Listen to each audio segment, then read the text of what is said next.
Bro, asli ya, ini serem banget yakin. Lu pernah denger cerita musola kecil di kampung Karangwirangin nggak? Hah? Karangwirangin sih mana? Ya pokoknya disitulah, deket desa Taman Sira. Ada apa emang bro? Bude gue kan orang situ ya. Tadi siang, dia ke rumah gue cerita. Wadur, gue manggilnya Wak bro.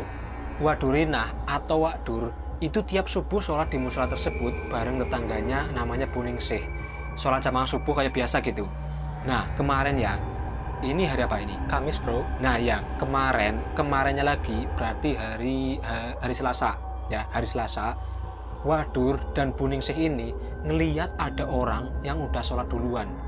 Di soft depan, lagi ruku, pakaiannya serba putih. Oh ya bagus lah bro. Berarti bukan cuma mereka yang rajin sholat kan? Ntar dulu bro, masalahnya pas mereka masuk musola, orang yang mereka lihat tadi itu nggak ada, hilang gitu. Padahal barusan jelas-jelas mereka melihat. Hah? Itu bude lu yang lihat apa bro? Dua-duanya ngelihat bro. Wadur ngelihat, Buningsih juga lihat. Ih, si siapa ya? Lu tahu siapa sebenarnya yang mereka lihat? Siapa bro? Katanya sosok itu adalah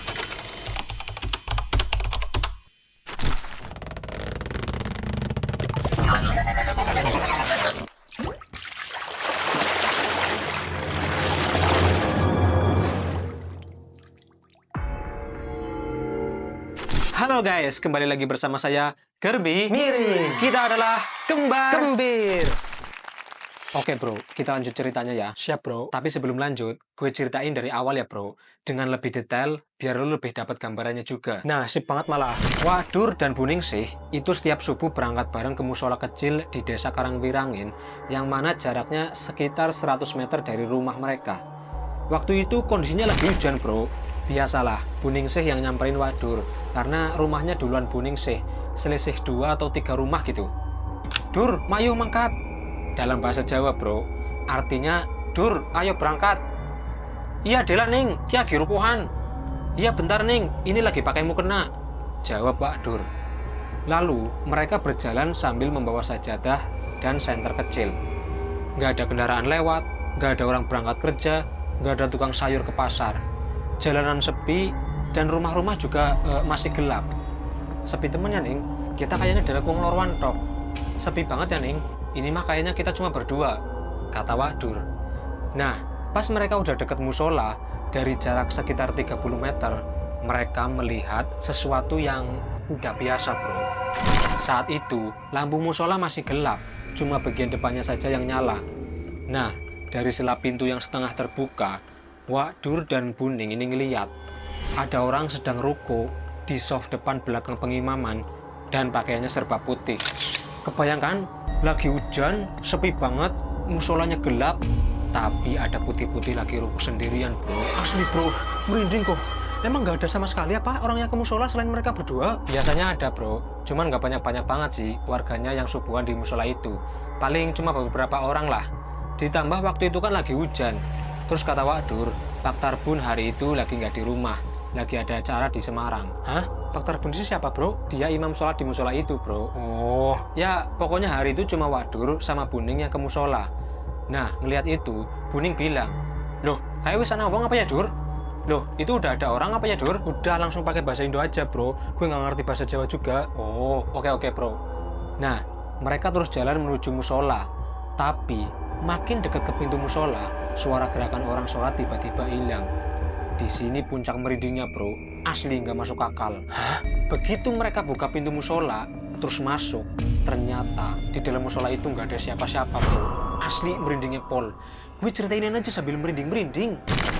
Nah, pas mereka masuk, terus nyalain lampu, di situ, di bagian soft depan belakang pengimaman, sudah ada sajadah satu, kayak habis dipakai sholat gitu. Tapi anehnya, nggak ada tanda-tanda orang habis sholat bro. Nggak ada suara pintu belakang, sepi nyenyet, nggak ada angin, nggak ada apa. Ih, yakin. Gue sebenarnya juga merinding ini bro. Tapi lanjut aja lah. Gue pengen tahu sebenarnya itu sosok jin, setan atau apa? Oke, kuatkan dan teguhkan hatimu bro. Meskipun Wadur dan Buning ini ragu ketika mereka mau ambil wudhu. Dengan hati gelisah, pikiran udah kemana-mana, mereka memberanikan diri untuk tetap sholat di musola itu. Karena nggak ada laki-laki, Buninglah yang menjadi imam. Awalnya nggak ada apa-apa tuh, aman-aman saja. Buning juga membaca Al-Fatihah dan surat pendeknya lancar-lancar. Tapi pas rakaat kedua, mereka mendengar langkah kaki masuk ke dalam musola. Pelan, suaranya kayak tanpa alas, gitu, satu persatu. Nah, budeku ini, merinding asli bro, takut. Budeku ini, waduh, yang jadi makmum, pas duduk tahiyat itu, ngerasa ada yang duduk di sebelahnya. Tapi dia nggak berani noleh, dia kayak nutup mata gini, sambil deg-degan, nggak berani ngelirik sama sekali. Nah, makin keras satu wadur, kayak apa ya, kayak nempel, tapi nggak nempel gitu.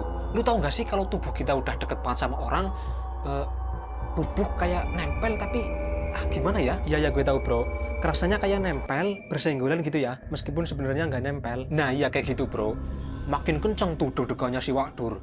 Ki suwe temen sih Ningsih orang salam-salam. Ini lama bener sih Ningsih nggak salam-salam. Nah selesai sholat, ternyata Buning juga deg-degan dari tadi bro. Ngerasain dia. Habis salam, langsung tuh Buning nggak nengok wadur sama sekali. Langsung tarik sajadah, buru-buru pergi keluar dari musola. Wadur juga karena salamnya ketinggalan. Kok desit, entah ini Ningsih. Ntar dulu tungguin gue Ningsih. Langsung Wadur nyusul Buning. Nah, udah keluar dari musola, pas di jalan, sambil jalan buru-buru, Wadur ngomel. Lu gimana sih, Ning? Malah ninggalin gue? Dalam bahasa Jawa tapi ya, bro. Sumpah, Dur, gue takut banget. Ini dada udah kayak mau pecah, deg-degan banget. Asli, gue denger ceritanya kocak, tapi serem juga, bro. Haha, iya juga ya. Kasian bude lu ditinggal gitu aja, gak ada basa-basi. Terus? Nah, besok paginya, mereka ketemu Pak Tarbun. Pak Tarbun, kok tadi subuh nggak ke musola ya? Kita cuma berdua loh sholat di musola, Sining yang jadi imam, kata Wadur. Oh iya bu, habis dari Semarang, baru aja sampai rumah tadi jam 5:30. Pantesan tadi lampu musola masih nyala. Nah itu pak, tadi pas subuh ada sesuatu yang bikin kita ketakutan setengah mati pak. Sampai nggak kepikiran matiin lampu musola. Hah? Emangnya ada apa bu? Pak Tarbun penasaran. Akhirnya mereka ceritalah kejadian tadi subuh pada Pak Tarbun. Nah, mendengar cerita itu, Pak Tarbun terdiam sejenak, lalu berkata, sudah lama hal itu tak muncul lagi. Dulu, di musola itu, ada jamaah yang tiba-tiba pingsan saat sholat subuh. Nah, pas mau digotong, mau dibawa ke rumah sakit, dia seolah nggak mau dibawa pergi dari musola itu. Badannya jadi berat banget, padahal nggak gemuk, nggak kurus juga. Sampai butuh beberapa orang loh untuk ngangkat orang itu. Nah, pas sampai di rumah sakit, dia dinyatakan meninggal karena serangan jantung. Dan sejak saat itu, katanya ada makmum yang tidak pernah pergi dari musola itu. Dulu masih banyak warga yang cerita, katanya ada yang melihat bayangan putih ikut sholat, ada juga yang mendengar suara iqomat, padahal belum ada siapa-siapa. Bahkan, pernah ada yang melihat sosok yang lagi sholat, tapi tanpa kepala. Sebenarnya dulu cerita itu masih cukup sering dibicarakan orang, cukup banyak yang mengalami. Tapi makin sini, makin redup. Mungkin karena udah lama juga sih. Wah, asli serem banget bro. Ini gue pasti nanti ke bawah-bawah nih. Lagi sholat sendirian. Kebayang nih nanti pasti. Nah, semalam, berarti malam Kemis, Buning ini mimpi berdiri di soft belakang musola sendirian. Dan ada yang sholat di depannya dengan punggung membungkuk, tapi nggak pernah bangkit dari rukuk. Terus tadi pagi, jam 3-an lah, terdengar suara azan dari arah musola itu, padahal belum waktunya. Dan itu bukan azan untuk bangunin orang tidur loh. Kan biasanya ada tuh di masjid-masjid yang jam 3 pagi udah azan untuk bangunin orang tidur. Iya ya, gue tahu bro, ada yang kayak gitu. Nah ini bukan bro, nggak pernah ada azan jam segitu di musola itu. Asli bro, merinding parah gua. Istighfar bro, minum lem mineral dulu biar sininya adem. Oh iya bener juga bro, gue sampai nggak sempat minum loh, nelen udah terus dari tadi. Gue juga haus ngomong mulu.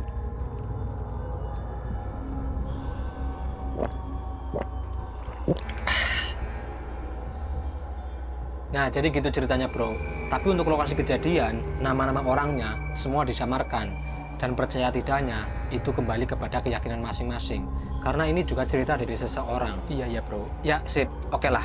Jadi sekian dulu video kali ini guys. Terima kasih banyak buat kalian yang sudah setia menonton sampai akhir. Kalau kalian suka dengan video ini, dukung kami dengan cara klik tombol like, share, dan subscribe. Oh ya guys, kalau kalian juga ingin berbagi pengalaman, kisah horor, atau inspiratif juga boleh lah. Silahkan kirimkan cerita lengkapnya ke sini ya guys. Nah, udah? Oke, sampai jumpa di video-video menarik selanjutnya. Saya Gerbi. Pamit undur diri. Bye-bye. Bye-bye.